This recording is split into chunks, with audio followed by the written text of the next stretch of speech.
Hello viewers, welcome to our channel. నేను మీ చరణ్ పరిమి. తెలంగాణ అసెంబ్లీలో కొన్ని వివాదాస్పద డిస్కషన్లు కొంతమంది మంత్రుల మీద, అలాగే పార్టీలు వాళ్ళ మీద వీళ్ళ మీద వాళ్ళు మాట్లాడుకుంటున్న సందర్భంలో సబితా ఇంద్రారెడ్డి గారికి సంబంధించి ఒక ఇంట్రెస్టింగ్ కాన్వర్జేషన్ అయితే జరిగింది. సో దాని గురించి మనం మాట్లాడుకుందాం. అయితే దీంట్లో జగన్ మీద పెట్టిన కేసులు కావచ్చు, కాంగ్రెస్ పార్టీ జగన్ని ఏ విధంగా ఇబ్బంది పెట్టింది అనే విషయం అప్పట్లో ఆవిడ కాంగ్రెస్లో ఉన్నారు కాబట్టి సో ఆ విషయాల మీద అన్నిటి మీద ఆవిడ తాజాగా ఏదైతే అసెంబ్లీ సమావేశం అయిపోయిందో తర్వాత తాజాగా ఆవిడ ఒక మీడియా ఛానల్కి ఇంటర్వ్యూ ఇస్తూ ఇవన్నీ ఏకరువు పెట్టారనమాట.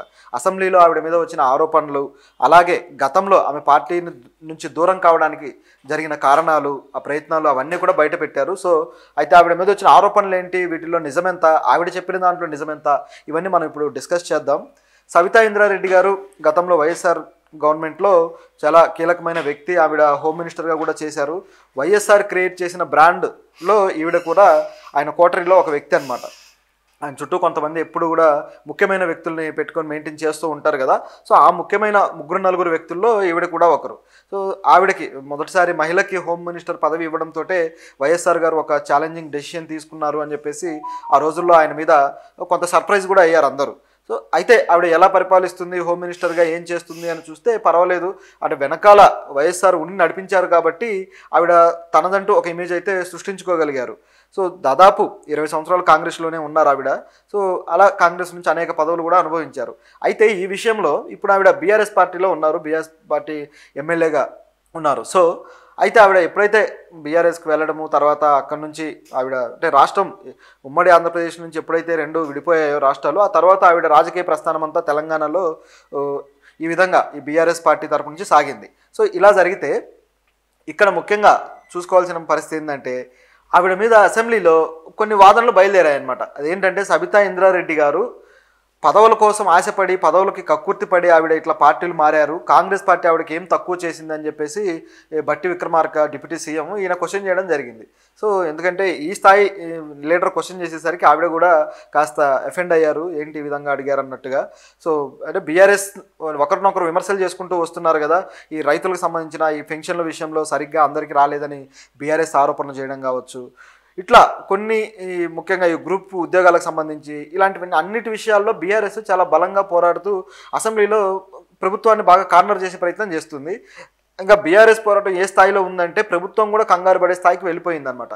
ఆ రేంజ్లో జరుగుతున్న క్రమంలో ఎదురుదాడి చేయడానికి వీళ్ళు ఎంచుకున్న మార్గం ఈ విధంగా ఉంది. సో ఇందులో భాగంగా సబితా ఇంద్రారెడ్డి గారి మీద ఈ క్వశ్చన్ బయలుదేరింది.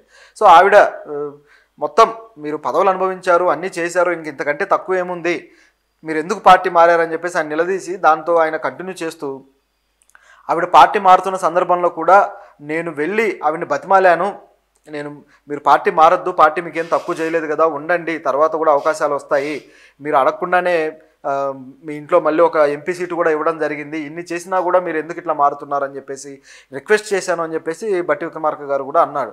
అలాగే తనను లీడర్గా పై స్థాయికి తీసుకెళ్తున్న టైంలో కూడా ఆవిడ సపోర్ట్ చేయకుండా ఆగిపోవడము, ఆవిడ ఇట్లా పార్టీ మారడం ఇదంతా కూడా సరైంది కాదు, నైతిక విలువలేని రాజకీయం అన్నట్టుగా ఆవిడని ఆరోపించారు. దీనికి ఆవిడ అక్కడ సరైన సమాధానాలు చెప్పలేకపోయారు, కానీ తర్వాత మీడియాలో మాత్రం ఆవిడ కొన్ని సమాధానాలు చెప్పారు. ఆవిడ ఏమన్నారంటే, కాంగ్రెస్ పార్టీ నాకు ఏదో హోమ్ మినిస్టర్ పదవి ఇచ్చి నాకేదో న్యాయం చేసింది, నాకేదో మేలు చేసింది అనుకుంటున్నారు, కానీ నాకు ఏ విధమైన మేలు చేయలేదు అని చెప్పేసి ఆవిడ అన్నారు. అసలు హోమ్ మినిస్టర్ పదవి ఇవ్వడం కన్నా పెద్ద మేలు ఏముంది, సీఎం తర్వాత అంతటి స్థాయి పోస్ట్ హోమ్ మినిస్టర్ అంటే. ఇప్పుడంటే పవన్ కళ్యాణ్ గారు లాంటి వాళ్ళు డిప్యూటీ సీఎంలు అయ్యి, ఈ బట్టి విక్రమార్క లాంటి ఇమేజ్ ఉన్న నాయకులు డిప్యూటీ సీఎంలు అవ్వడం వల్ల ఆ సీఎం డిప్యూటీ పదవికి కాస్త వాల్యూ అనేది ఇప్పుడు యాడ్ అయింది, ఎక్కువగా మాట్లాడుకుంటున్నారు. కానీ నిజానికి సీఎం తర్వాత సీఎం అంతటి పేరు ఎవరికి ఉంటుందయ్యా అంటే హోమ్ మినిస్టర్కే ఉంటుంది, పోలీస్ శాఖ కంట్రోల్ చేసే వ్యక్తికే ఎక్కువగా ఉంటుంది. సో ఇలాంటి పదవి ఒక గవర్నమెంట్లో ఆవిడ పొంది ఆ పదవిలో ఆవిడ అధికారం వెలగబెట్టిన తర్వాత ఇప్పుడు నాకు అదేం మేలు చేయలేదు అంటే ఇంకా మేలు అంటే ఏంటి, ఇంకా డైరెక్ట్గా సీఎం పదవి ఇవ్వాలా? సో మరి ఆవిడ ఉద్దేశం ఏంటో కానీ ఆవిడ ఆ విధంగా వ్యాఖ్యానించడం ఇది ఇక బొడ్డు దాటాక తెప్ప తగలేయడం అంటారు చూడండి, ఆ టైపు పద్ధతి అనమాట ఇది. సో ఇలా ఉంది ఆవిడ మాట. సరే, ఇది ఇలా ఉంటే మరికొన్ని విషయాలు కూడా ఆవిడ పంచుకుంటూ ఉన్నారు. సో కాంగ్రెస్ పార్టీ ఏ విధంగా తనని ఇబ్బంది పెట్టింది, ఎందుకు పార్టీని మారాల్సి వచ్చింది అనే విషయంలో ఆవిడ కొన్ని అభిప్రాయాలు చెప్పారనమాట. ఆ రోజుల్లో ఎప్పుడైతే వైఎస్ఆర్ గారు చనిపోయిన తర్వాత జగన్ మళ్ళీ తన సొంత రాజకీయాన్ని మొదలుపెట్టారో ఆ టైంలో జగన్ మీద వీళ్ళు కాంగ్రెస్ ఇలా కేసులు పెట్టడానికి, జగన్ని ఇరికించడం కోసం తన మీద కూడా దాదాపు సిబిఐ కేసులు పెట్టారు. దాదాపు 5 సిబిఐ కేసులు పెట్టారు నా మీద. సో సిబిఐని ఎవరు పంపించారు, ఎవరు పంపిస్తే ఈ కేసులు జరిగాయి, ఇవన్నీ చేసింది కాంగ్రెస్ కాదా అని చెప్పేసి ఆవిడ క్వశ్చన్ చేయడం జరిగింది. ఇది కూడా వాస్తవమే. సిబిఐ ఎవరికి పనిచేస్తుంది, సిబిఐ ఎవరి మాట వింటుంది అంటే ఇంకా చెప్పక్కర్లేదు. సిబిఐ ఏదైతే ఉంటుందో ఆ మెడకు ఒక బెల్ట్ వేసి సిబిఐని ఆడిస్తూ ఉంటారు కేంద్ర పెద్దలు. ఇప్పుడు కూడా అదే జరుగుతుంది కదా. బీజేపీ గవర్నమెంట్ సిబిఐని, ఈడీని ఏ విధంగా ప్రత్యర్థుల మీద వాడుతున్నారో చూస్తూనే ఉన్నాం. అది బీజేపీ తీసుకొచ్చిన సంస్కృతి ఏం కాదు, గతంలోనే కాంగ్రెసే తీసుకొచ్చింది ఈ సంస్కృతిని. సో కాంగ్రెస్ అప్పట్లో చేసిన ఆ నేర్పు ఏదైతే ఉందో ఆ పద్ధతి, వాటిని దుర్వినియోగం చేయడం, ఇవన్నీ స్వతంత్ర వ్యవస్థలు. వీటిని ఏ విధంగా దుర్వినియోగం చేశారో దాన్ని ఇక శృతిమించి దానికంటూ ఒక అడ్డు అదుపు లేకుండా ఇప్పుడు బీజేపీ చేస్తుంది. వాళ్ళు చూపించిన మార్గాన్ని వీళ్ళు ఇంకాస్త విస్తరించారనమాట. అది జరిగింది. సరే, ఈ విధంగా సిబిఐ కేసులు పెట్టి నన్ను ఇబ్బంది పెట్టారని చెప్పేసి సబితా ఇంద్రారెడ్డి గారు అన్నారు. దాంతోపాటు జగన్ని ఇబ్బంది పెట్టడానికే ఈ విధంగా చేస్తున్నారని చెప్పేసి కాంగ్రెస్ పెద్దల నుంచే నాకు ఇన్ఫర్మేషన్ ఉంది, కాబట్టే నేను ఈ విధంగా పార్టీ మారే నిర్ణయాలు తీసుకున్నాను, ఈ విధంగా తన స్టెప్ మార్చుకున్నాను అని చెప్పేసి ఆవిడ చెప్పడం జరిగింది. అంటే జగన్ని కార్నర్ చేయడానికి ఇదంతా చేశారు అని చెప్పేసి ఆవిడ అన్నారు. దీంతోపాటు గతంలో మనం గమనించి చూసినా కూడా కొంతమంది నాయకులు డైరెక్ట్గా ఇండైరెక్ట్గా ఈ విషయాన్ని కూడా వెల్లడించారు, జగన్ ఇబ్బంది పెట్టడానికి చేశారని. అది అందరికీ తెలిసిందే.